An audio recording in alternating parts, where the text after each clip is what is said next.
अस्सलामुअलैकुम वरहमतुल्लाहि वबरकातुहू। उम्मीद करता हूँ कि आप तमाम हज़रात खैर आफ़ियत से होंगे। आज मैं आपको बिल्कुल शुरू से इंग्लिश पढ़ाने वाला हूँ। अगर आप इंग्लिश नहीं बोल पाते हैं या आप कवायद ग्रामर जानते हैं लेकिन इंग्लिश नहीं बोल पाते हैं या आप कभी भी इंग्लिश बोले ही नहीं, तो आपके ही लिए ये वीडियो तैयार किया गया है। जिसको कुछ भी इंग्लिश नहीं आता है तो चलिए वीडियो को स्टार्ट करते हैं। लेकिन उससे पहले मैं ये चीज़ बताना चाहता हूँ कि वीडियो के एंड तक बने रहिएगा। वही स्टूडेंट लास्ट में मैं कुछ क्वेश्चन करूँगा तो उस सवाल का जवाब वही स्टूडेंट दे पाएंगे जो वीडियो के एंड तक यानी लास्ट तक बने रहेंगे। तो आइए वीडियो का हम शुरू करते हैं और बिल्कुल शुरू से हम इंग्लिश पढ़ाते हैं। जिसको कुछ भी इंग्लिश नहीं आता है, जिसको कुछ भी इंग्लिश नहीं आता है, उसके लिए ये वीडियो तैयार किया गया है दोस्तों। और अगर आप में से कोई भी मेरे ऑनलाइन स्पोकन इंग्लिश में क्लास में शिरकत करना चाहते हैं, जो लाइव क्लास होती है नाइट में, तो आप कमेंट बॉक्स पर लिखें या डायरेक्ट मुझसे कांटेक्ट करें। आपको स्पोकन इंग्लिश में एडमिशन ले लिया जाएगा। बहुत ही ज़्यादा अहम हमारा कोर्स रहता है और बहुत दुनिया भर के बहुत सारे स्टूडेंट हमारे इस कोर्स से मुस्तफ़ीद और फ़ायदा उठा रहे और इंग्लिश बोल रहे हैं। आप भी अगर मेरे कोर्स में शामिल होना चाहते हैं तो ज़रूर कमेंट बॉक्स पर लिखें या डायरेक्ट व्हाट्सएप पर मैसेज करें। आइए वीडियो को शुरू करते हैं बिल्कुल शुरू से, और चैनल को भी सब्सक्राइब कर ले। अगर आप इंग्लिश में प्रैक्टिस करना चाहते हैं और बोलना चाहते हैं, हमारे इब्तदाई अंग्रेज़ी चैनल को Urdu to spoken English subscribe कर लें। आइए वीडियो को स्टार्ट करते हैं बिल्कुल ABCD से। ओके, मैं आपके पास स्क्रीन शेयर कर रहा हूँ। उम्मीद करता हूँ कि आप लोग लास्ट तक बने रहेंगे और बीच में छोड़कर नहीं जाएंगे। देखिए, मैं स्क्रीन शेयर कर दिया हूँ बिल्कुल शुरू से। बिस्मिल्लाहिर्रहमानिर्रहीम, बिस्मिल्लाहिर्रहमानिर्रहीम, ये पहले लिखा। कुछ भी हम काम करेंगे तो सबसे पहले बिस्मिल्लाहिर्रहमानिर्रहीम हमें पढ़ना चाहिए। इसलिए मैंने लिखा, सबसे पहले लिखा हुआ है in the name of Allah the most gracious the most merciful. क्या मीनिंग होगा बिस्मिल्लाहिर्रहमानिर्रहीम का English? In the name of Allah the most gracious the most merciful. उसके बाद आते ABCD ज़्यादातर सबको पढ़ना तो आता है, इसलिए मैं उस पर डिस्कस नहीं किया हूँ। आगे मैं डायरेक्ट आपको ग्रामर यानी इंग्लिश बोलने की तरफ ले चलता हूँ। आइए, A to Z, ये उल्टा लिख दिया जो ऑपरेटर। बहरहाल ये A पहले इधर रहेगा, A इधर। A to Z पढ़ने के एतबार से दो किस्में हैं। A to Z क्या मतलब A से लेकर Z तक कुल 26 हरूफ है। कितने हरूफ है? 26 हरूफ है। तो 26 हरूफ को पढ़ेंगे ABCD, तो इस तरह की इसकी दो किस्में निकला। कितना? दो किस्में निकल रहा है ABCD से पूरे 26 का। तो 5 अलग है और 21 अलग है। देखिए, उसी में से 26 में से 5 को निकाल दिया है, तो 5 को हरूफ इल्लत कहते हैं, यानी VOWEL, AEIOU, इसको वावेल कहते हैं। हरूफ इल्लत 5 है यानी वावेल, जिसे 5 हरूफ इल्लत जो है उसे वावेल कहते हैं। तो VOWEL, इसको वावेल पढ़ेंगे 5 को, और वो 5 क्या क्या है नीचे लिख दिए, AEIOU। इन पांचों लेटर को वावेल कहते हैं। तो 26 लेटर है, उनमें से 5 को निकाल दिए, तो बाकी कितने बचे? प्लीज़ बताइए, कमेंट बॉक्स में जल्दी बताइए कितना होगा। यस, 21 बचेगा। तो 26 में 5 को निकाल दिए, तो 5 को क्या बोलेंगे? वावेल। उसके बाद कितना? 21 बच रहा है। हरूफ सही 21 है, जिसे कॉन्सोनेंट कहते हैं। क्या पढ़ेंगे? कॉन्सोनेंट कहते हैं। कॉन्सोनेंट लिख दिया, इसको 5 को निकाल दो, बाकी जो बच रहा है आप कयास के तरीके पर निकाल सकते हो। बाकी जो बचेगा उसको सही कहेंगे, जैसे यहाँ पर फिर भी लिख दिया गया है। ओके, तो उम्मीद करता हूँ कि ये पेज नंबर 1 आपको समझ में आ गया होगा। यानी ए से लेकर जेड तक को तमाम को पढ़ने के एतबार से 2 किस्में हैं, वॉवेल और कॉन्सोनेंट। वॉवेल में 5 लेटर्स आएंगे, ए ई आई ओ यू, और इसको 5 को छोड़कर बाकी जो बच रहा है उसे कॉन्सोनेंट कहते हैं। बाकी सेमी वॉवेल भी वाई डब्ल्यू आता है। बहरहाल तो इसी में आपका स्पोकन हो जाएगा। मैं वो चीज़ें बताऊंगा जो इंग्लिश बोलने में आपके लिए काम आएगा। ओके, और कोई भी दुनिया के तमाम जहान के आसमान और ज़मीन के चीज़ों को ले लेंगे तो कोई भी ऐसा वर्ड नहीं बचा रहेगा जिसमें वॉवेल ना हो। बगैर वॉवेल के कोई भी सेंटेंस और वर्ड बनता ही नहीं। अब कुछ भी ले आइए, कोई नहीं बनेगा। मेरा नाम, माय नेम इज़ यूसुफ, तो यूसुफ में देखिए यू आ गया, डबल यू आ गया 2 मरतबा, यू आ रहा है। ये 5 जो लेटर है, ये 5 में से कोई एक रहेगा ही, चाहे दुनिया भर का कोई भी एक वर्ड ले ले। आपका नाम क्या है? हो सकता है अब्दुल्ला होगा, शुरू में ए चलाया आया। कुछ भी नाम लीजिए, ये 5 में से एक रहेगा। क्यों? पॉइंट लोड कीजिए। इसलिए कि ये हरूफ इल्लत है, और हरूफ इल्लत ए ई आई ओ यू ये इंग्लिश में ज़बर ज़ेर पेश का काम करता है। किसका करता है? ज़बर ज़ेर पेश का काम करता है। इसलिए हर वर्ड में वॉवेल का आना ज़रूरी है, इसलिए vowel. Second number, page number 2 में आते। इसके बाद देखिए पेज नंबर 2 क्या? दोनों एक दूसरे से मिलकर मानादार वर्ड यानी लफ्ज़ बनता है। कौन दोनों मिलकर? जो ऊपर में हम पीछे में पढ़े, किसे? वॉवेल और कॉन्सोनेंट। तो ये दोनों लेटर्स हर दुनिया के कोई भी अगर उसमें वॉवेल और कॉन्सोनेंट दोनों पाए जाएगा तो समझ लो वो वर्ड है। लेकिन बगैर कॉन्सोनेंट का भी वो वॉवेल ही से वर्ड बन जाता है, लेकिन दोनों पाया जाएगा तो वहाँ पर उसे वर्ड कहते हैं। इसीलिए कहा गया वॉवेल और कॉन्सोनेंट दोनों एक दूसरे से मिलकर मानादार वर्ड यानी लफ्ज़ बनता है। इसे उर्दू में कहा जाता है मानादार चीज़ को, मानादार को लफ्ज़ कहते हैं। तो मानादार कोई भी चीज़ आप ले लीजिए, अगर उसका कोई माना और मीनिंग निकलता है तो उसे वर्ड कहेंगे, लेकिन मीनिंग नहीं निकलेगा मुहम्मल कहेंगे, नॉनसेंस। तो वर्ड की जिसका भी कुछ माना हो, जैसे मैं जा रहा हूँ, जैसे मैंने कहा कलम, कलम एक मानादार है, लेकिन एक वलम का देंगे, वलम क्या माना है? उर्दू में कोई माना रहता है वलम? तो कोई अगर मानादार बोलेंगे और पागल की तरह बोलेंगे तो वो वर्ड नहीं है, लेकिन अगर समझदारी लफ्ज़ बोलेंगे जिसका कोई माना निकलता है, अर्थ निकलता है, तो उसे वर्ड कहते हैं। ठीक, तो हर वो माना जिसके अंदर हर वो वर्ड जिसके अंदर माना पाया जाएगा वो 8 किस्मों में से कोई एक रहेगा। इसीलिए बताया वर्ड की 8 किस्में हैं, जिससे पार्ट्स ऑफ स्पीच यानी अज्ज़ाए कलाम कहते हैं। किसे कहता है? अब अरबी में पढ़े होंगे कि लफ्ज़ की 3 किस्में, इसम, फ़ेल, हर्फ, लेकिन इंग्लिश में वही है 8 किस्में। दुनिया भर के कोई भी सेंटेंस जो इंग्लिश बोलता है और कोई भी वर्ड अब उठा कर लाएंगे तो ये ही 8 किस्मों में से कोई एक रहेगा। इस 8 से वो निकल ही नहीं सकता है, 8 से वो निकल ही नहीं सकता है। 8 में से कोई एक रहेगा, चाहे वो नाउन रहेगा, pronoun, adjective, verb, adverb, preposition, conjunction, interjection, यही 8 में से कोई एक रहेगा। चाहे कोई भी दुनिया का लफ्ज़ बोले, इंग्लिश में बोलिए, वो यही 8 में से कोई एक रहेगा। लेकिन अरबी में 3 ही रहता है, सिर्फ नाउन, वर्ब और जॉइनिंग लेटर समझ लीजिए, यही रहता है। लेकिन इंग्लिश में 8 रहता है। पार्ट्स ऑफ स्पीच यानी ये पार्ट्स ऑफ स्पीच पर मुनहसिर है लफ्ज़। तो लफ्ज़ या तो नाउन होगा, या प्रोनाउन होगा, या एडजेक्टिव, या वर्ब, या एडवर्ब, या प्रीपोजिशन, या कंजक्शन, या इंटरजेक्शन। इसके अलावा वर्ड हो ही नहीं सकता है। ओके, तो पहले हम समझें, ये आप जानते हैं नाउन किसे कहते हैं? Pronoun, adjective, verb, adverb, preposition, conjunction, interjection.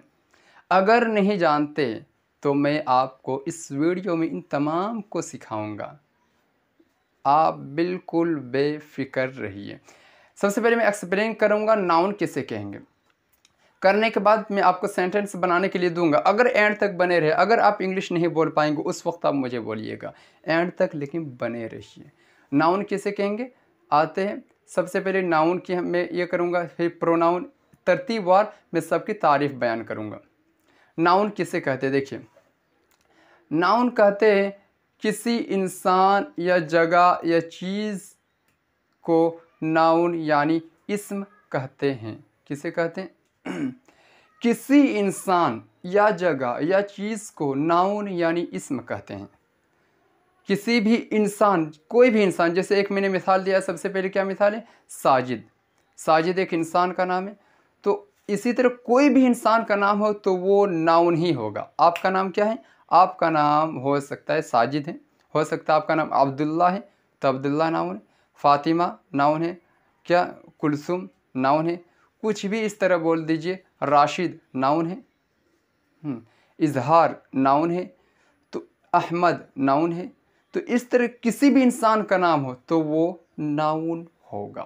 Sajid ये गोया कि ये नाउन है। दूसरे नंबर पर गर्ल, किसी इंसान का। गर्ल किसी के इस तरह एक मजमूई तौर पर बताया जाता है इंसान ही के झुंड को, तो उसे भी नाउन कहते हैं। जैसे गर्ल तमाम लड़कियों को कहते हैं गर्ल्स, बॉय लड़कों को कहते हैं, चाइल्ड बच्चे को, ओल्ड बूढ़े को कहते हैं। तो ये चीज़ें भी नाउन कहते हैं। हाँ, ओल्ड वो तो चलाएगा आपका एडजेक्टिव में, लेकिन चाइल्ड ये इसमें चलाएगा। उसके बाद क्या आता है? धनबाद। मैंने क्या लिखा है? धनबाद। धनबाद मेरा डिस्ट्रिक्ट का नाम है। तो आपका भी जो डिस्ट्रिक्ट है, आपका भी जो स्टेट है, आपके गांव का नाम, मेरे गांव के नाम, तमाम जगह जो जगह का नाम रहता है वो भी नाउन रहता है। जैसे धनबाद, आपका भी जो भी है प्लेस है, जो भी गांव का नाम है वो भी आपका नाउन रहेगा। तीसरे नंबर पर किसी भी चीज़ का नाम हो, जैसे पेन। पेन मतलब कलम, पेन मतलब कलम होता है। तो आप बुक भी ले लीजिए तो बुक भी नाउन है। अब फ़ैन, फ़ैन भी, फ़ैन ले लीजिए, आपके अगर हुआ फ़ैन है तो पंखा, वो भी नाउन है। तो मेरे लैपटॉप, ये भी नाउन है।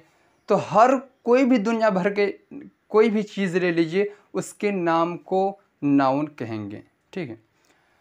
धन्यवाद की आप अपने कंट्री भी ला सकते हैं, आपका जो भी होगा पूरे है। मेरा इंडिया है तो इंडिया भी नाउन है।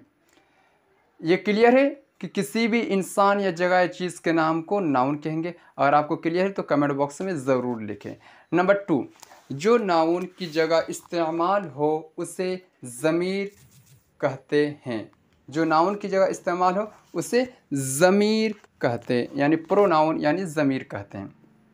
क्या इसका मतलब? इसका मतलब ये है कि नाउन को छोड़ देते हो, ऊपर में जो नाउन आया है कि नाउन की जगह, नाउन को हटाकर उसकी जगह हम कोई एक चीज़ इस्तेमाल करते हैं और वो चीज़ उसके जाने मंसूब होता है तो उसे प्रोनाउन कहते हैं। इसीलिए प्रोनाउन लिखा है। देखिए, प्रोनाउन, नाउन तो नहीं, मतलब नाउन के तरफ मंसूब करता है। जैसा कि मेरा नाम यूसुफ है कहा जाए, तो मेरा नाम यूसुफ है तो मैं बोलूँगा कि मैं आप लोगों को इंग्लिश पढ़ा रहा हूँ। I am teaching English all of you. तो अगर मैं ये बोलूँगा कि मैं इंग्लिश पढ़ा रहा हूँ, आई एम टीचिंग, तो देखिए मेरा नाम है तो बोलना चाहिए कि यूसुफ इंग्लिश पढ़ा रहा है, तो यूसुफ के नाम नहीं बोल रहे, बल्कि अपने नाम को हटाकर मेरे जाने मंसूब करने के लिए आई का इस्तेमाल कर रहा है, मैं का इस्तेमाल कर रहा है। उर्दू में मैं, तो यही मैं प्रोनाउन हुआ। जैसे मैं बोल रहा हूँ कि आपको, तो आपका नाम होगा, आप तमाम हजरात का दुनिया भर के लोग देख रहे होंगे, तो आपका नाम होगा, तो आपका जो नाम है वो चीज़ में मुझे बोलना चाहिए कि यूसुफ अब्दुल्ला साजिद माजिद जैद उमर बकर को पढ़ा रहे हैं। लेकिन आप लोगों में से किसी का नाम नहीं लिया, सिर्फ बोले आप सब को। तो आप जो मैंने यूज़ किया है यही आप प्रोनाउन है। आप मतलब तुम सब, तू, ये प्रोनाउन होगा। तो यही कहा जाता है जो नाउन की जगह इस्तेमाल हो उसे प्रोनाउन यानी ज़मीर कहते हैं। जैसे आई, आई का मतलब होता है मैं, आई का मतलब मैं होता है तो प्रोनाउन हुआ। उसके बाद क्या है? वी, उसके बाद वी। आई के मतलब होता है मैं, और मेरे साथ अगर एक से ज़ायद है, हम दोनों दो है या तीन है या एक से जितना भी ज़ायद हो जाए तो वहाँ पर वी लाते हैं। क्या लाते? वी। और वी का मतलब हम सब। वी का मतलब हम सब। उसके बाद आ गया यू। यू के मतलब होता है तुम। तू, तुम, सब। सब के लिए आता है, चाहे आप एक रहे चाहे एक से ज़्यादा रहे, सब के लिए यू का यूज़ होता है। उसके बाद आता है शी। शी का मतलब भी वो, और ही का मतलब भी वो, और शी का मतलब भी वो, और इट का मतलब भी ये। तो ही शी दोनों का मतलब यही है, दोनों का मतलब वो है। तो दोनों का मतलब वो है, तो फिर क्या फ़र्क है? ऐसे क्या लाने का फ़ायदा कि दो लफ्ज़ लाए, दोनों का मतलब वो। जब बोलते वो समझ रहे हैं? आपको नहीं बोल रहा, वो। तो वहाँ पर ही या शी का इस्तेमाल करते हैं। लेकिन फ़र्क है बाबू, फ़र्क ये है मेरे दोस्तों, ही का इस्तेमाल अगर किसी मर्द की जानिब कर रहे हैं तो वहाँ पर ही का इस्तेमाल करेंगे। किसका करेंगे? ही का इस्तेमाल करेंगे। लेकिन अगर किसी औरत की जानिब इशारा कर रहे हैं, मंसूब कर रहे, वो यानी फ़ातिमा की तरफ कर रहे, या कोई भी औरत हो, तो वहाँ पर शी का यूज़ करेंगे। किसका? शी का। तो ही भी मतलब, ही का मतलब भी वो, शी का मतलब भी वो। फ़र्क ये है कि ही का मतलब मर्द के लिए और शी औरत के लिए यूज़ होता है। उसके बाद क्या है? इट। तो इट का मतलब ये होता है, ये गैर तवील वक़ूल के लिए, यानी मर्द और औरत को छोड़कर, बच्चे को भी छोड़कर, बूढ़ों को भी, यानी इंसान के अलावा के लिए, इंसान को छोड़कर किसी और के लिए इस्तेमाल हो, तो वहाँ पर इट का यूज़ होता है। किसका होता है? इट का यूज़। तो आपको उम्मीद करता हूँ ये चीज़ समझ में आ गई होगी। जो नाउन की जगह इस्तेमाल हो उसे प्रोनाउन यानी ज़मीर कहते हैं। जैसे आई का मतलब मैं, we, you, he, she, it. ये भी क्लियर है। अब तीसरे नंबर पर आते हैं। तीसरे नंबर पर है जो किसी नाउन या प्रोनाउन की खुसूसियत को बयान करे उसे एडजेक्टिव यानी सिफत कहते हैं। क्या मतलब? कि जो नाउन की या प्रोनाउन की और उसके अच्छाई या बुराई को बयान कर रहे हैं तो वो सिफत है। नाउन आपको मालूम है किसी भी इंसान के नाम को कहते, और प्रोनाउन वही प्रोनाउन जो नाउन की तरफ मंसूब होता है। तो इन दोनों की अगर हम बात करें, इसके और अच्छाई बयान करेंगे नाउन की या प्रोनाउन की, या इसकी खुसूसियत को बयान करेंगे, तो उसे एडजेक्टिव यानी सिफत कहते हैं। For example red. तो रेड मतलब लाल। लाल किस में पाया जाएगा? किसी इंसान या जगह या चीज़ ही में पाया जाएगा, उसकी तरफ इशारा करते हैं, मंसूब करते हैं रेड। तो अब जितना भी कलर के नाम है वो एडजेक्टिव रहेगा। क्या होगा? एडजेक्टिव होगा रेड। तो इसी तरह ब्लैक हो जाएगा, वाइट। वाइट मीन्स सफ़ेद। अच्छा, आप कमेंट बॉक्स पर लिखेंगे हैं वाइट ये एडजेक्टिव है या नहीं है। प्लीज़ जल्दी आप कमेंट बॉक्स पर लिखिए यस या नो, सिर्फ आप ये लिख दीजिए। क्या? Very good, yes. क्या बोलेंगे? यस। इसलिए कि वाइट भी एक रंग का नाम है, तो वाइट भी एडजेक्टिव रहेगा। उसके बाद क्लेवर। क्लेवर मीन्स चालाक। तो ये भी एक एडजेक्टिव है, इसलिए कि ये नाउन ही की अच्छाई को बयान करते हैं कि वो अच्छा है, चालाक है, लेज़ी नहीं है, यानी ख़राब नहीं। तो अच्छाई को बयान करे या ख़राब को, दोनों एडजेक्टिव रहेगा। ओल्ड मीन्स बूढ़ा। तो बूढ़ा भी एक उसके खुसूसियत को बयान कर रहे हैं, तो बूढ़ा होना, तो ये भी एक आपका एडजेक्टिव होगा। उसके बाद न्यू। न्यू ये भी आपका एडजेक्टिव रहेगा, इसलिए कि पुराना होना, नया होना, ये इसकी अच्छाई और बुराई और खुसूसियत में से आता है, तो इसलिए ये भी एडजेक्टिव रहेगा। उसके बाद गुड। गुड का मतलब होता है अच्छा। गुड का मतलब अच्छा होता है, तो अच्छा ही को कहा जाता है प्रोनाउन, तो गुड ही का मतलब अच्छा है, तो ऐसे यानी एडजेक्टिव कहेंगे। ठीक है, ये तो क्लियर है। एडजेक्टिव कैसे कहेंगे? एडजेक्टिव अच्छा या बुराई को बयान करें नाउन या प्रोनाउन की, तभी एडजेक्टिव कहेंगे।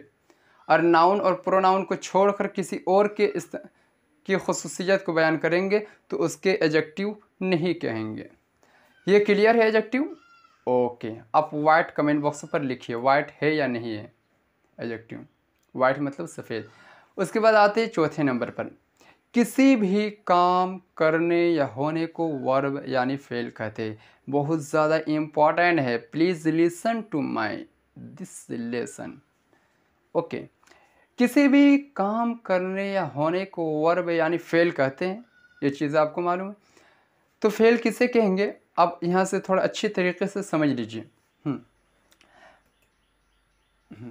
अच्छी तरीके से ये समझ लीजिए कि फेल किसे कहते हैं। कोई भी इंसान का दुनिया भर के काम हो तो उस काम को वर्ब यानी फेल कहेंगे। क्या कहेंगे उसे?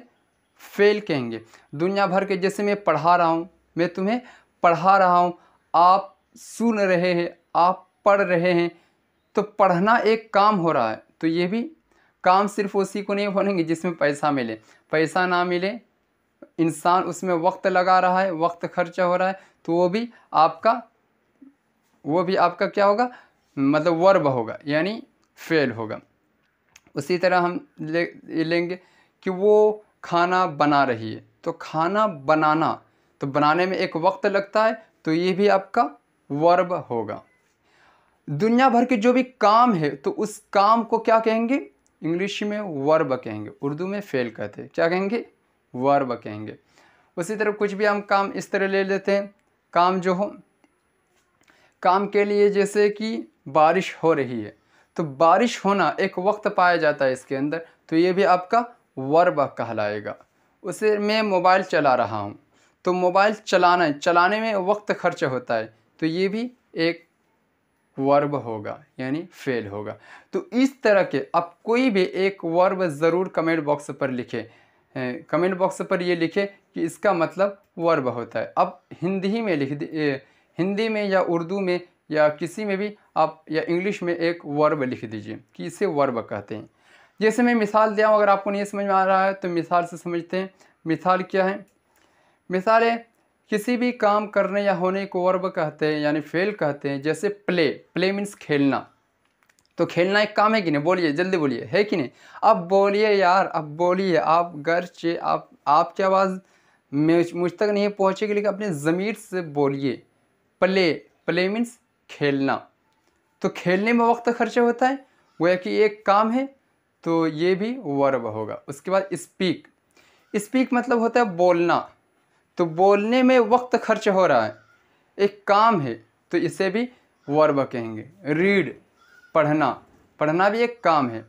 गो मीन्स जाना, तो जाना भी एक काम है, इसलिए इसे वर्ब कहेंगे। ड्राइव, उसके बाद ड्राइव मीन्स चलाना, तो चलाने में एक वक्त खर्चा होता है, ये भी एक काम है, तो इसे भी वर्ब कहेंगे। आप याद रखिए, पॉइंट नोट कर दीजिए, हर काम को वर्ब कहेंगे, काम करने या होने को वर्ब कहेंगे। ओके, क्लियर है ये चीज़? और उसमें वक्त का पाया जाना ज़रूरी, उसमें वक्त पाया जाता है, उस काम को करेंगे तो वक्त लगता है। उसके बाद आते हैं 5वें नंबर पर, जो नाउन या प्रोनाउन को छोड़कर किसी दूसरे पार्ट्स ऑफ स्पीच के माना में इजाफा करे यानी खुसूसियत को जाहिर करे, उसे एडवर्ब यानी फ़ेल मुतअल्लिक़ कहते हैं। क्या मतलब? मतलब ये है, फ़ेल मुतअल्लिक़ यानी एडवर्ब कहते हैं। देखिए, इससे पहले मैं जो एडजेक्टिव बताया हूँ, एडजेक्टिव कहाँ चल गया? यहाँ पर देखिए, तीसरे नंबर पर, कि नाउन या प्रोनाउन की खुसूसियत को बयान करे, उसे एडजेक्टिव कहेंगे, तो नाउन और प्रोनाउन की खुसूसियत, इसके अच्छाई और बुराई को कहेंगे तो एडजेक्टिव होगा। लेकिन इन दोनों को छोड़कर पार्ट्स ऑफ स्पीच मैंने कितना बताया? 8 है कि नहीं? पार्ट्स ऑफ स्पीच 8 है, तो इन 8 में यानी नाउन और प्रोनाउन, इन दोनों को छोड़ देंगे। इन दोनों को छोड़कर इन 1 2 3 4 5 6 7 1 2 3 4 5 6, इन दोनों को छोड़कर अगर इन 6 की अगर अच्छाई और बुराई को बताएंगे तो वो एडवर्ब होगा, और अगर इन दोनों को बताएंगे, इन दोनों की अच्छाई और बुराई को, तो वो एडजेक्टिव होगा। यही फ़र्क है दोनों में। ये इंग्लिश का ग्रामर है, लेकिन अरबी में इस तरह वो अलग है। तो इसलिए जो नाउन या प्रोनाउन को छोड़कर उसको छोड़कर किसी दूसरे पार्ट्स ऑफ स्पीच, यानी इसके छोड़कर वर्ब के करें के माना में इजाफा करे यानी खुसूसियत को जाहिर करे, उसे एडवर्ब यानी फ़ेल मुताल्लिक कहते हैं। अच्छा या बुरा हो, जैसे फास्ट। फास्ट मतलब होता है तेज़। तो तेज़, ये जैसे कि वो तेज़ दौड़ रहा है, he is running fast, he is running fast. वो तेज़ दौड़ रहा है। तो बताइए ये तेज़ किसकी खुसूसियत को बता रहा है?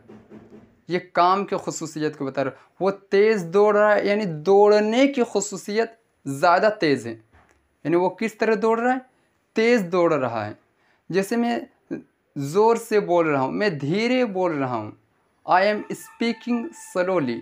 तो स्लोली ये जो धीरे बोल रहा हूँ, मेरे बोलने की खुसूसियत को बता रहा है कि धीरे बोल रहा है, इसलिए इसे क्या कहेंगे? यानी इसे एडवर्ब कहेंगे। ओके, ये चीज़ क्लियर है।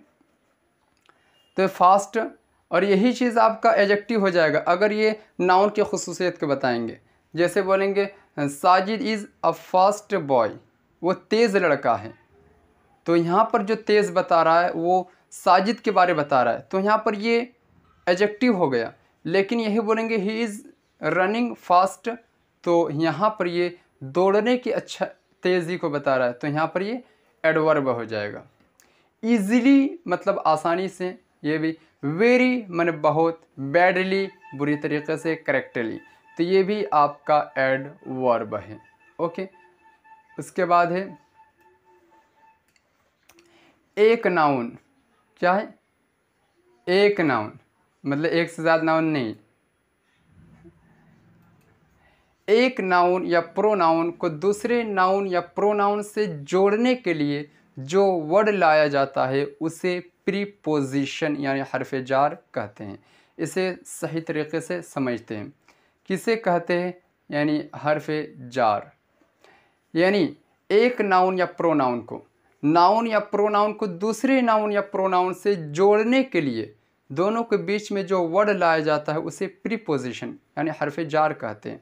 जैसे मैंने कहा दो नाउन कहा मैंने, यहाँ पर दो नाउन है, ये भी नाउन, दोनों का आपस में ताल्लुक़ नहीं, लेकिन दोनों को ताल्लुक़ बताने के लिए ये बीच में चीज़ लाएंगे, तो इसी को प्रीपोजिशन कहेंगे।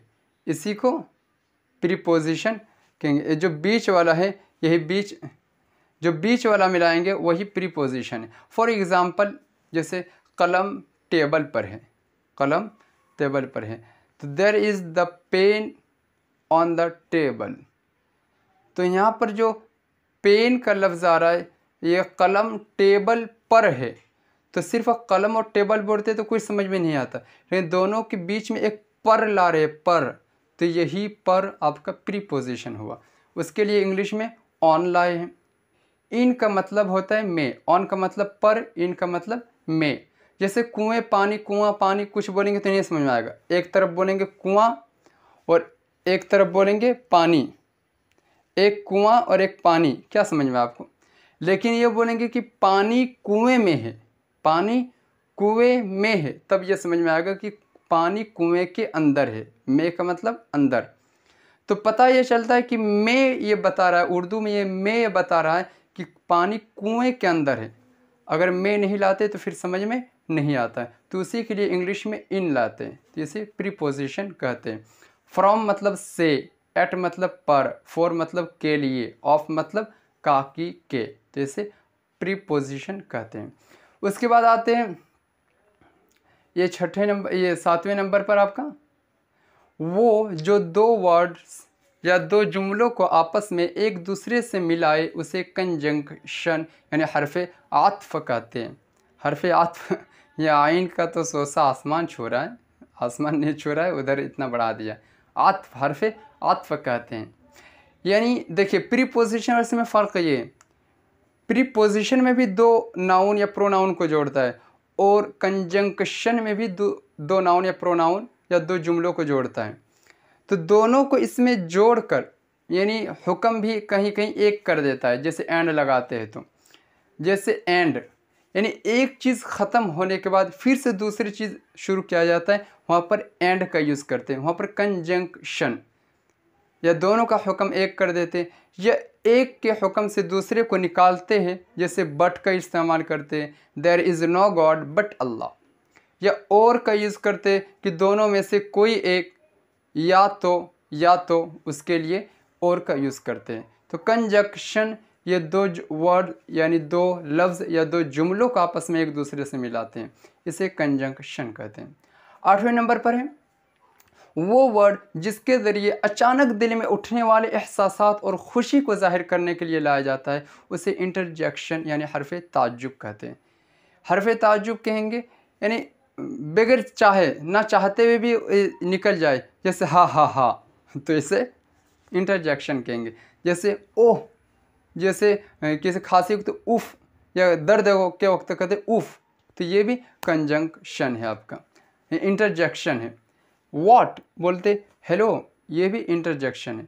तो बगैर सोचे समझे जो दिल से एहसासात को बताने के लिए आता है, उसे इंटरजेक्शन कहते हैं, उसे इंटरजेक्शन कहते हैं।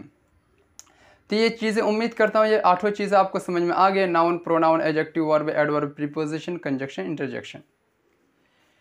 नाउन नाम को कहेंगे, प्रोनाउन उसके तरफ मंसूब करते हैं ज़मीर को, एडजेक्टिव सिफत यानी नाउन या प्रोनाउन के बारे बताए अच्छा या बुराई, वर्ब काम को कहते हैं, एडवर्ब नाउन और प्रोनाउन को छोड़कर किसी दूसरे पार्ट्स ऑफ स्पीच की खुसूसियत को बयान करें, प्रीपोजिशन दो वर्ड को मिलाता है, कंजंक्शन इसमें भी मिलाता है लेकिन दोनों का हुक्म एक करता है या अलग अलग करता है इसमें, या दो जुमलों को मिलाता है, इंटरजेक्शन बगैर सोचे समझे जो इंसान के एहसासात को से यानी उसके दिल से निकलता है। अगर ये चीज़ आपको समझ में आ गई होगी तो उम्मीद करता हूँ कि आपको आगे का सबक बहुत ही ज़्यादा आसान रहेगा। तो प्लीज़ अब हम सेंटेंस बनाना शुरू करेंगे। कैसे? उससे पहले मैं एक चीज़ आपको ये चीज़ बताना चाहता हूँ कि अगर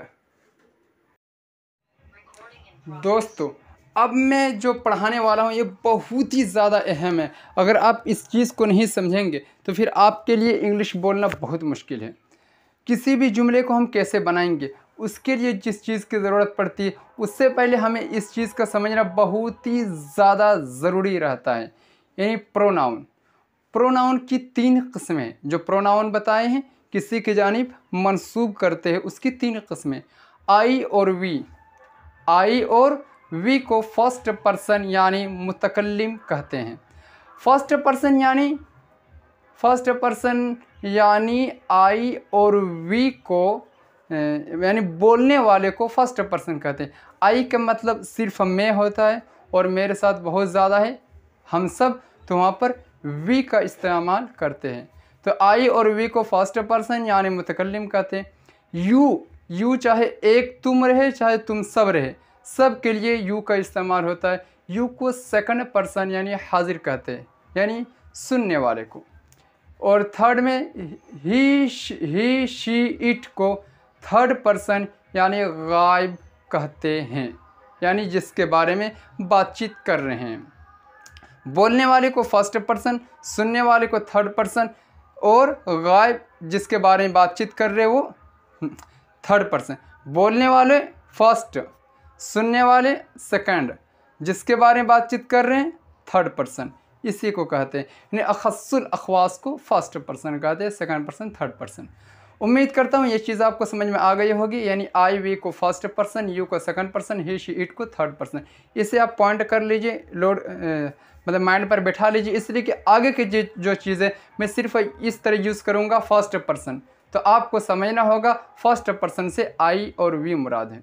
ओके, आगे चलते। इसके बाद जो चीज़ें अब आ गया है दोस्तों, क्या आ गया है? सबसे ज़्यादा अहम, समझ लो। अगर आप इस चीज़ को नहीं समझेंगे तो फिर आप वीडियो को क्लोज कर दीजिए। अगर ये चीज़ आप नहीं समझेंगे तो क्या है, तफसीर से इसको समझते हैं। सबसे पहले लिखा वर्ब की 5 शक्लें होती है। वर्ब कहते किसे? वर्ब कहते कोई भी काम को, किसी भी काम को वर्ब कहेंगे, किसी भी काम को वर्ब कहेंगे। तो दुनिया भर के जितने भी काम हैं अगर हम उस चीज़ को लाएंगे तो उसकी इंग्लिश जब बनाएंगे तो 5 शक्लों पर लाएंगे। क्या क्या? सबसे पहले वर्ड्स माने लिखे माना first form, second form, third form, I N G form, fifth form. हर वर्ब की ये 5 फॉर्म रहेगी, पहली शक्ल, दूसरी शक्ल, तीसरी शक्ल, इस्तिमरारी शक्ल, पांचवी शक्ल। इस्तिमरारी को चौथी शक्ल भी बोल सकते हैं। यानी V1 ये फुल फॉर्म है, मतलब verb 1, V1, V2, V3, V4, V5, यानी V मतलब वर्ब। शॉर्ट फॉर्म लिखे, जैसे आप एक काम लीजिए बोलना एक काम है, तो अब जब इसकी इंग्लिश लाएंगे तो 5 शक्लों पर आएगी। इस देखिए बोलने की सिर्फ इंग्लिश हम लाए हैं स्पीक, स्पॉक, यहाँ पर ई भी रहेगा, speak, spoke, spoken, speaking, speaks, 5 शक्लों पर आई है। जैसे जाना एक काम है, जब जाना की इंग्लिश लाएंगे तो 5 शक्लों पर आएगी, जैसे गो, वेंट, गॉन, गोइंग, गोज। उसी तरह बैठना एक काम है, तो बैठने की जब इंग्लिश लाएंगे तो 5 शक्लों पर आएगी, सिट, सैट, सीटिंग, सीट्स। जैसे पकाना जैसे पकाना एक काम है, जब इसकी इंग्लिश लाएंगे तो पहली शक्ल कुक होगी, फिर कुकड, फिर कुकड, फिर कुकिंग, फिर कुक्स। अब उर्दू में कोई भी एक वर्ड, एक यानी काम लिखिए आप कमेंट बॉक्स में, जल्दी लिखिए, कोई भी एक काम लिखिए कमेंट बॉक्स में, जो भी आपको समझ आ रहा हो, कोई भी एक काम लिख दीजिए कमेंट बॉक्स में। Yes, very good. स्लीप यानी सोना एक काम है, तो सोने की जब इंग्लिश लाएंगे तो 5 शक्लों पर लाएंगे, स्लीप, स्लेप्ट, स्लेप्ट, स्लीपिंग, स्लीप्स। जैसे आगे में लिखा हो खेलना, तो खेलना एक काम है, तो जब इसकी इंग्लिश लाएंगे तो 5 शक्लों पर, play, played, played, playing, place. यानी सब का मीनिंग देखा जाए तो एक ही है। उर्दू में एक काम सिर्फ एक नाम से जाना जाता है, लेकिन जब उसकी इंग्लिश लाते तो इंग्लिश में उसी काम की इंग्लिश को हम 5 शक्लों पर लाएंगे। कोई भी एक काम ले लीजिए, दुनिया भर के काम, जैसे मैं पढ़ा रहा हूँ, पढ़ाने का एक काम है, पढ़ाने की इंग्लिश लाएंगे, पहली शक्ल टीच, दूसरी शक्ल टॉट, तीसरी शक्ल टॉट, चौथी शक्ल टीचिंग और 5वीं शक्ल टीचर्स। तो इस तरह के सेंटेंस बनेगा हर वर्ब की 5 शक्लों पर। शादी करने के लिए वेड से नहीं रहेगा, वेड रहेगा, यहाँ पर एस लगा दिया, वेडिंग, वेड्स, ये 5 शक्लों पर। अब एक चीज़ इसमें समझना ये है कि ये जो 5वीं शक्ल है, ये 5वीं शक्ल आपको बुक में नहीं मिलेगा। मैं आपको पढ़ा दे रहा हूँ, बट आपको यानी इसमें यानी बुक में आपको नहीं मिलेगा, बहुत मुश्किल है ये चीज़ मिल जाए। यानी ये चीज़ जब नहीं मिलेगा बुक में तो इसे कैसे हम समझेंगे? इसे समझने के लिए एक चीज़ ज़रूरी है, वो क्या है? यानी ये चीज़ समझने के लिए कि सबसे पहले देखिए क्या लिखा हुआ, स्पीक, SPAEK, स्पीक लिखा हुआ। तो स्पीक की जब हम 5वीं शक्ल बनाएंगे तो आखिर में सिर्फ एस लगा देंगे, 5वीं शक्ल हो जाएगी। एस लगा दीजिए, देखिए 5वीं शक्ल हो गई। स्पीक्स, गो है, एस लगा दीजिए, ES लगा दीजिए, 5वीं शक्ल हो गई, गोज। अब देखिए सीट, बैठना के सीट, तो सीट पहली शक्ल है, पहली शक्ल के आखिर में एस लगा दीजिए, देखिए सीट्स, 5वीं शक्ल हो गया। उसी तरह इसमें देखिए कुक, पहली शक्ल है पकाने के लिए इंग्लिश, अब एस लगा दीजिए, कुक्स, 5वीं शक्ल हो गया।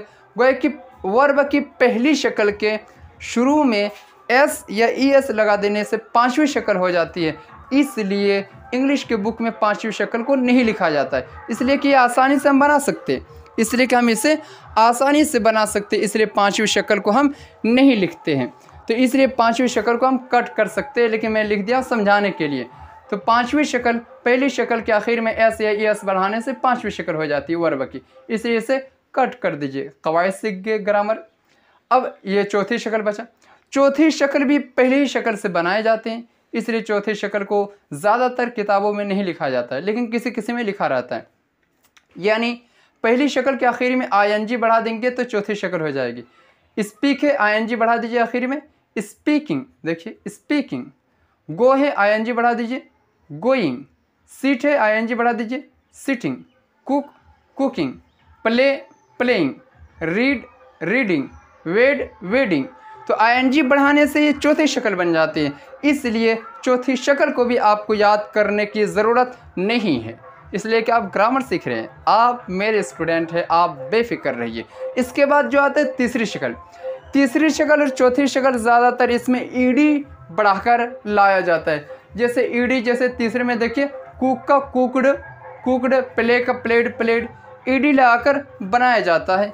तो ज़्यादातर दूसरी और तीसरी शक्ल, और कुछ कुछ ऐसे वर्ब है जिसमें तीनों शक्लें अलग अलग रहती हैं, तीनों शक्लें अलग अलग रहते हैं। और कुछ कुछ ऐसे में है जैसे रीड, रीड, रीड, तीनों शक्लें की, वेड, वेड, वेड्स, ये भी तीनों शक्लें की, यहाँ एस बढ़ा दिया गलत है, तो ये भी तीनों शक्लें एक ही रहेगा।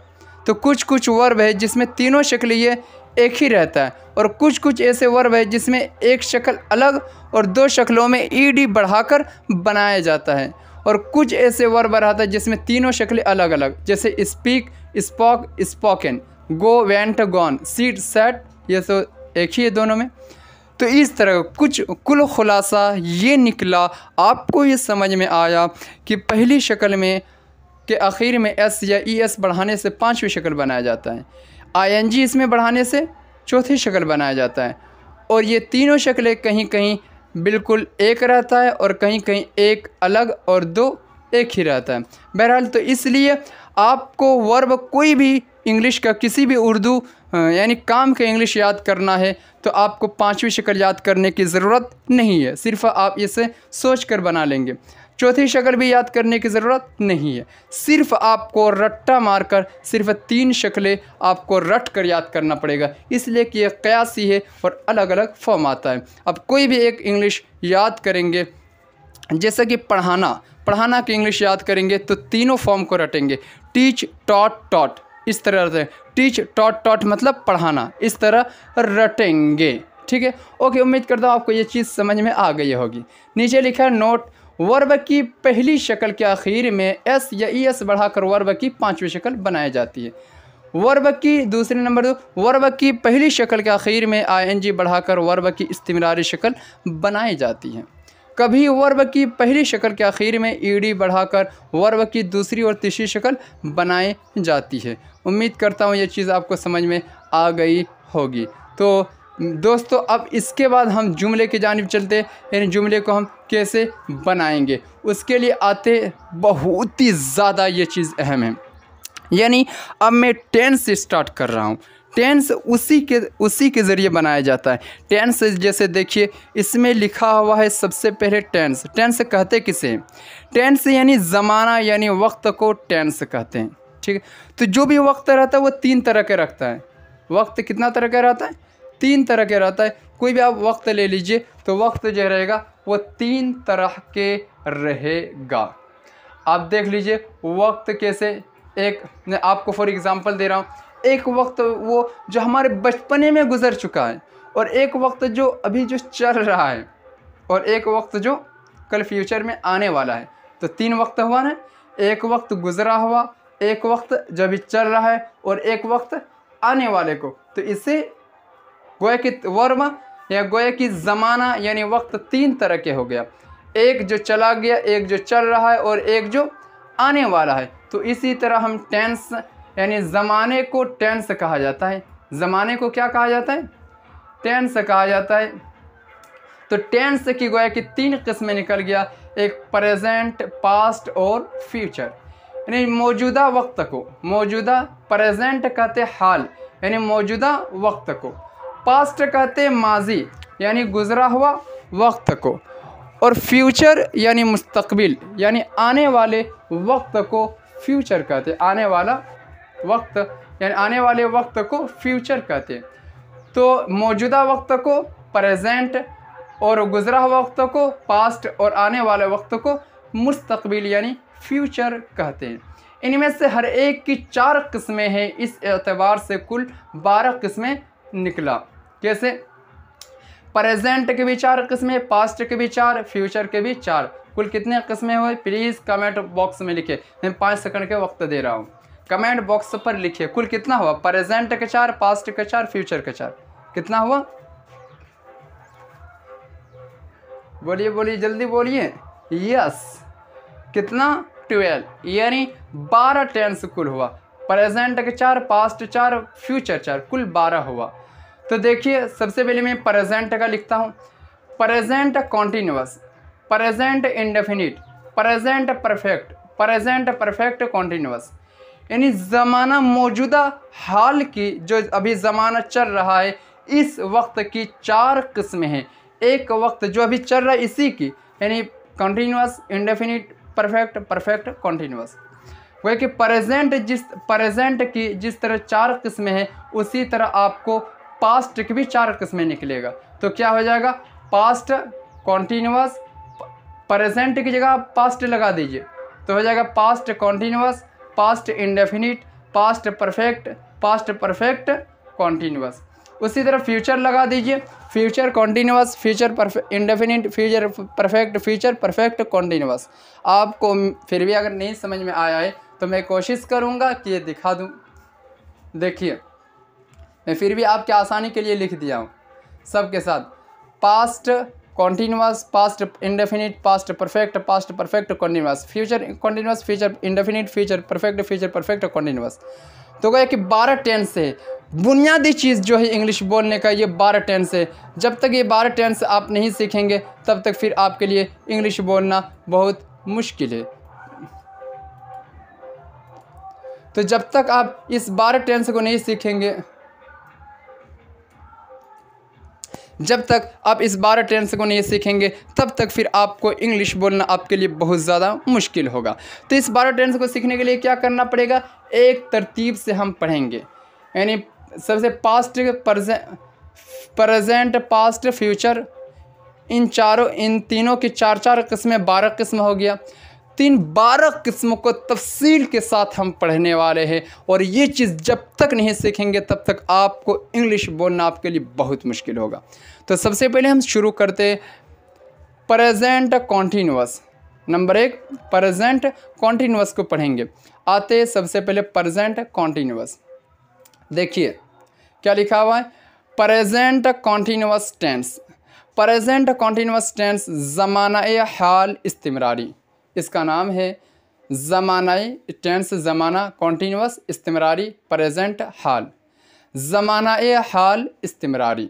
ठीक है, हर टेंस की अलग अलग तारीफ़ रहेगा, अलग अलग पहचान रहेगा, अलग अलग हेल्पिंग वर्ब, मिसाल पेश रहेगा। इसकी तारीफ़ का याद रखना ज़रूरी और हर टेंस का पहचान का याद रखना बहुत ज़्यादा ज़रूरी, तभी आप फ़र्क कर पाएंगे।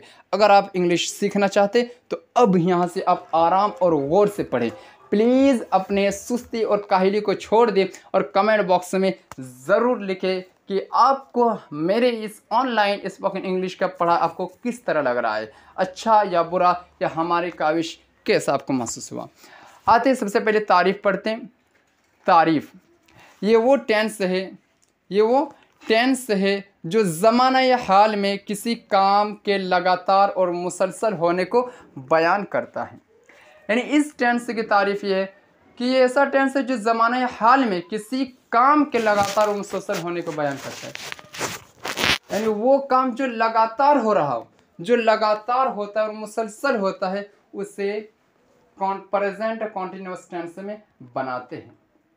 पहचान क्या आएगा, उर्दू में आप ये पहचान समझ लीजिए कि हर वो उर्दू जुमला जिसके आखिर में ये पहचान आएगा, सब्जेक्ट पहचान। नंबर 2 सब्जेक्ट काम कर रहा है, कर रही है, कर रहे हैं, तो समझ लो वो प्रेजेंट कॉन्टिन्यूअस का है। किसका है, प्रेजेंट कॉन्टिन्यूअस का टेंस है। यानी अगर कोई भी जुमला आप लेंगे उसके आखिर में कर रहा है, कर रही है, कर रहे आएगा तो समझ लो प्रेजेंट कॉन्टिन्यूअस का है। और जब प्रेजेंट कॉन्टिन्यूअस का है तो जो कवायद मैं बताऊंगा इस टेंस में बनाने का, उसी कवायद के तहत उसे बनाएंगे। अगर गलत बनाएंगे तो फिर वो गलत हो जाएगा। देखते क्या है कवायद। नंबर 1 बनावट कैसे बनाएंगे। सबसे पहले सब्जेक्ट लाते हैं, फिर हेल्पिंग वर्ब, फिर वर्ब 4, फिर ऑब्जेक्ट। यानी इस टेंस में वर्ब 4 का यूज़ होगा। ये स्ट्रक्चर पूरा मैं लिख दिया हूँ, आप इसका स्क्रीनशॉट भी ले सकते हैं। किस तरह बनाएंगे ये स्ट्रक्चर है। स्ट्रक्चर कैसे आपको समझ में आएगा, आइए हेल्पिंग वर्ब से समझते हैं। सब्जेक्ट किसे कहते हैं, सब्जेक्ट कहते हैं यानी I, we, you, he, she, they, Sajid, singular plural, इसे कहते हैं सब्जेक्ट। इसे क्या कहते हैं? सब्जेक्ट। और हेल्पिंग वर्ब इसे कहते हैं am, are, are, is, are, is, are, इसे हेल्पिंग वर्ब कहेंगे। अच्छा ये उल्टा हो गया, ये सब्जेक्ट यहाँ पर आएगा, ये सब्जेक्ट यहाँ पर आएगा, तो सब्जेक्ट इन तमाम को कहेंगे और हेल्पिंग वर्ब ये साइड वाले को कहेंगे। आप याद रखिए, इसे सब्जेक्ट और इसे हेल्पिंग वर्ब।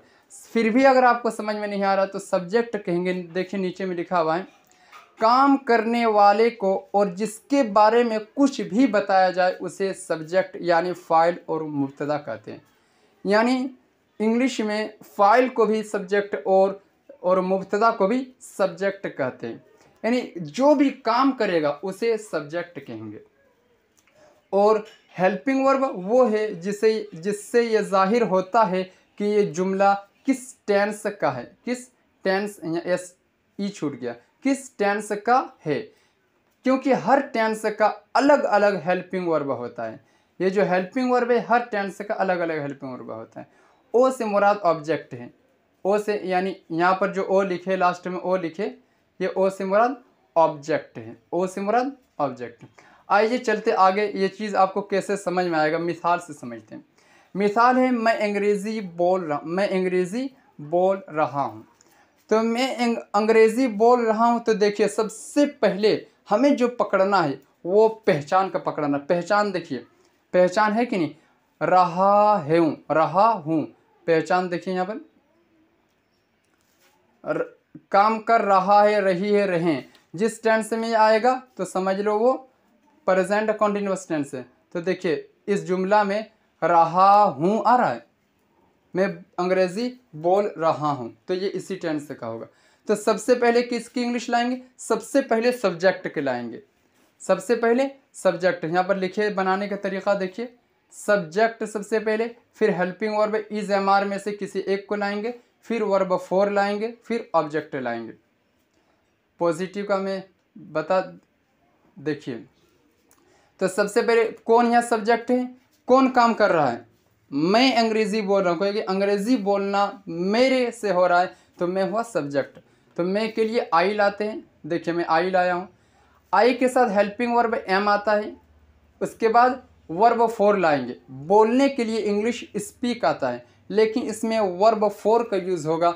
यानी इसमें वर्ब की जो 4 किस्में हैं, तो 4 किस्मों में से इसमें फोर्थ फॉर्म यानी आईएनजी फॉर्म का इसमें इस्तेमाल करेंगे। मैंने यहाँ इससे पहले बताया हूँ कि वर्ब जो है, वर्ब के इतने सारे शक्लें, तो उस टेंस में ये वाला वर्ब इस्तेमाल करेंगे। अगर ये सब इस्तेमाल करेंगे तो गलत हो जाएगा। यानी कॉन्टिन्यूअस में ये आईएनजी फॉर्म का इस्तेमाल करना ज़रूरी है। तो आईएनजी फॉर्म का इस्तेमाल करेंगे, हो जाएगा I am speaking English. Object जिस पर काम कर रहे हैं, मैं अंग्रेज़ी बोल रहा हूँ, तो क्या बोल रहा हूँ? इंग्लिश बोल रहा हूँ, इसलिए इंग्लिश ऑब्जेक्ट हुआ। मुस्बत जुमले अफर्मेटिव सेंटेंस देखिए, जैसे मैं पढ़ रहा हूँ, तो आई एम रीडिंग, क्या बोलेंगे?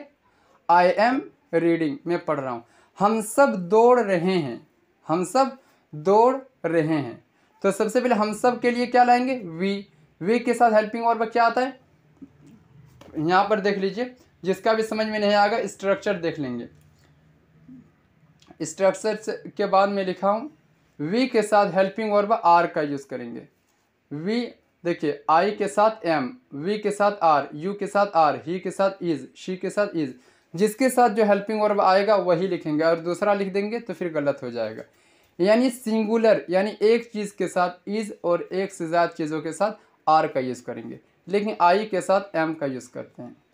देखिए आई के साथ एम का यूज़ करते हैं हेल्पिंग वर्ब, तो आई एम रीडिंग, मैं पढ़ रहा हूँ, आई एम रीडिंग। हम सब दौड़ रहे हैं, तो सबसे पहले हम सब के लिए लाएंगे वी, उसके बाद आर, वी आर रनिंग, हम सब दौड़ रहे हैं। क्या? तू इंग्लिश बोल रहा है, तो सबसे पहले तू के लिए लाएंगे, तू के लिए क्या आएगा? यू, तो यू आर बोल रहा है, यू आर स्पीकिंग इंग्लिश, तो इंग्लिश बोल रहा है। तुम सब लिख रहे हो, तो क्या रहेगा? You are writing. वो खाना खा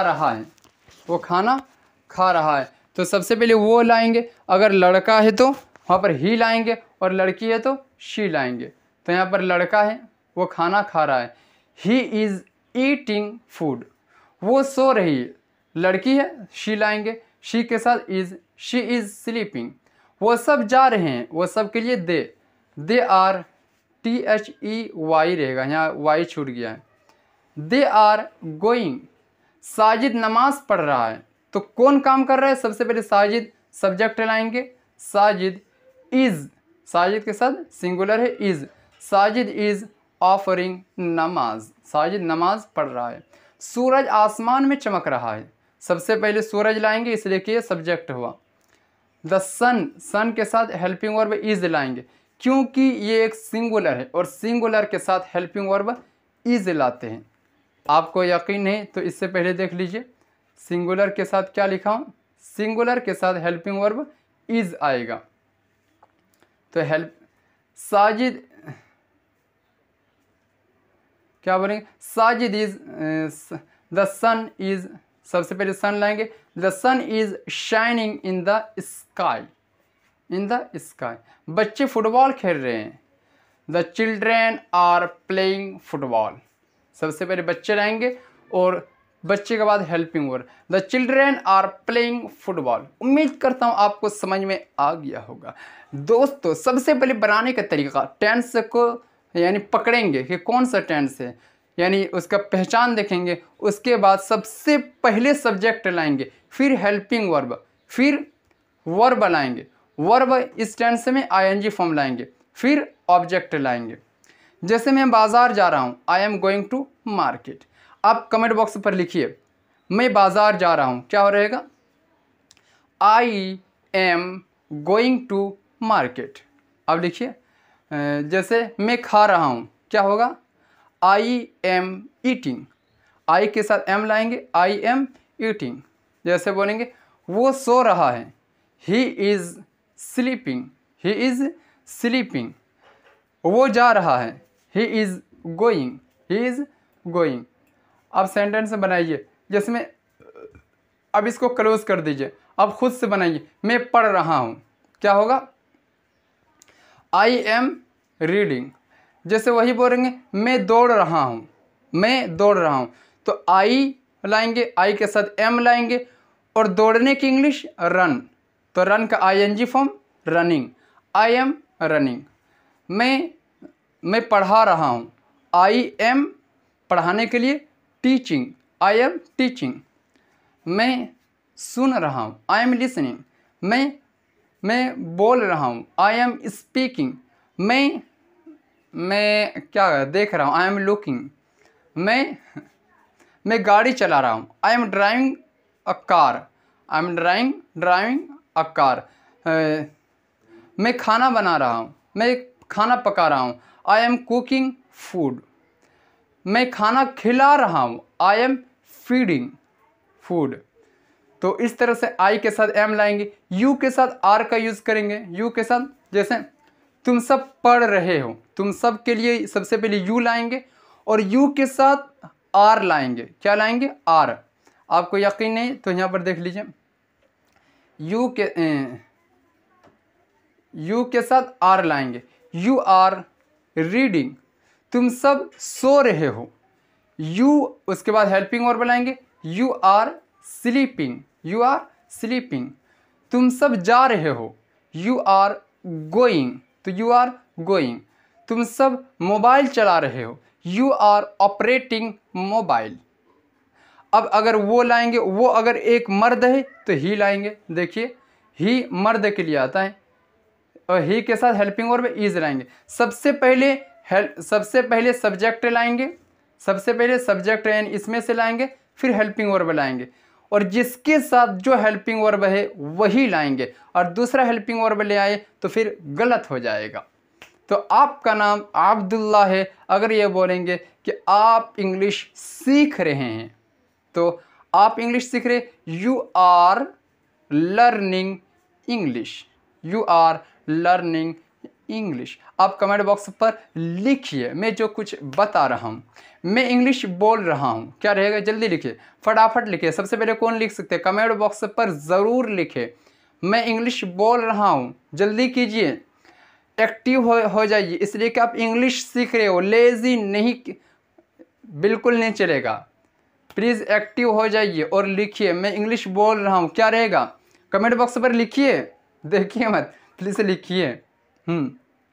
आई एम स्पीकिंग। अगर आप मेरे कोर्स में शामिल होना चाहते हैं तो please comment me and contact me by WhatsApp.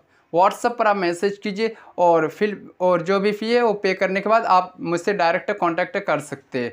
आप कांटेक्ट कीजिए, नंबर आपको मिल जाएगा, या आप अगर नंबर लेना चाहते हैं तो इस पर भी 88 62 बहरहाल अगर आप ये करना चाहते हैं तो फिर कमेंट कीजिए, और अगर नंबर लेना चाहते तो फिर नंबर ले 88 62 80 90 29, 88 62 80 90 29 29। तो आप इस पर कांटेक्ट कीजिए और डायरेक्ट अपना फ़ी पे करने के बाद कोर्स में शामिल हो जाइए। बहुत सारा इस दुनिया भर के, मैं सिर्फ इंडिया की बात नहीं कर रहा हूँ, अदर कंट्री भी मेरे कोर्स में जुड़े रहते और इससे सीखते रहते हैं। तो आप भी, अगर आप पीछे हैं और अभी तक आप इंग्लिश नहीं बोले, आजकल हालात इस तरह के, अगर इंग्लिश नहीं जानते तो ये एक अदर कास्ट और अदर एक इंसान ये सोचता है कि इसे कुछ भी नहीं आता है, हालांकि ये गलत है। तो हमें आगे बढ़ना है और हमें भी इंग्लिश सीखना है और मुंह तोड़ जवाब देना है कि हम भी किसी से कम नहीं है। दोस्तों आइए हमारा कोर्स में शामिल हो और बेफिक्र मुकम्मल कोर्स कीजिए और स्पोकन इंग्लिश मुकम्मल सीखिए। प्लीज़ सब्सक्राइब टू माय इब्तिदाई अंग्रेज़ी चैनल यानी उर्दू टू स्पोकन इंग्लिश, यानी आगे की वीडियो देखने के लिए ज़रूर सब्सक्राइब करें और कमेंट करें। आपको जो क्वेश्चन है जो जिसका आप आंसर देंगे वो कमेंट पर या मैं डिस्क्रिप्शन पर दे दूंगा, आप उसका ट्रांसलेट करके कमेंट बॉक्स पर दिखा दीजिए आप लोगों के लिए। और कोर्स में शामिल होना चाहते तो डायरेक्ट मुझसे जल्दी कांटेक्ट करें। ओके, ये कोर्स बहुत ज़बरदस्त है, आगे जो चीज़ मैं पढ़ाने वाला हूँ इसमें ये चीज़ यानी मुकम्मल तौर पे इंशाअल्लाह ताला, मुकम्मल तो ये नहीं कहा जा सकता, लेकिन ही मैं कोशिश करूँगा कि आपको इंग्लिश बोलना आ जाए, मैं इतना कोशिश करूँगा। तो आइए कोर्स को शुरू करते बिला झिझक, और एडमिशन सबसे पहले जो लेता है उसके लिए इंशाअल्लाह ताला फ़ायदा ही फ़ायदा होगा। जितना जल्दी आप इस कोर्स में शामिल होंगे आपके लिए फ़ायदा पहुंचते रहेगा, इसलिए कि अगर आपको ग्रुप में ऐड कर लिया जाएगा या चैनल पर या किसी भी तरीके पर अगर आप जल्दी एडमिशन लेते तो आपके लिए नोटिफिकेशन आप तक पहुँचती रहेगी और कुछ ऐसे मैसेज जो इंग्लिश से रिलेटेड है वो आप तक पहुँचाती रहेगी इंशाअल्लाह ताला, कोशिश की जाएगी। और अगर आप पीछे रह गए तो इसमें के लिए मैं माज़रत चाहता हूँ। तब तक के लिए मैं फिर नेक्स्ट वीडियो में आता हूँ और जो आपको जो जवाब देना है वो मैं इंशाअल्लाह ताला कमेंट पर या डिस्क्रिप्शन पर दे दूँगा, आप उसका इंग्लिश बनाकर दे दीजिए। आइए फिर मिलते हैं। अस्सलामु अलैकुम वरहमतुल्लाहि व बरकातुहू। Thank you very very much.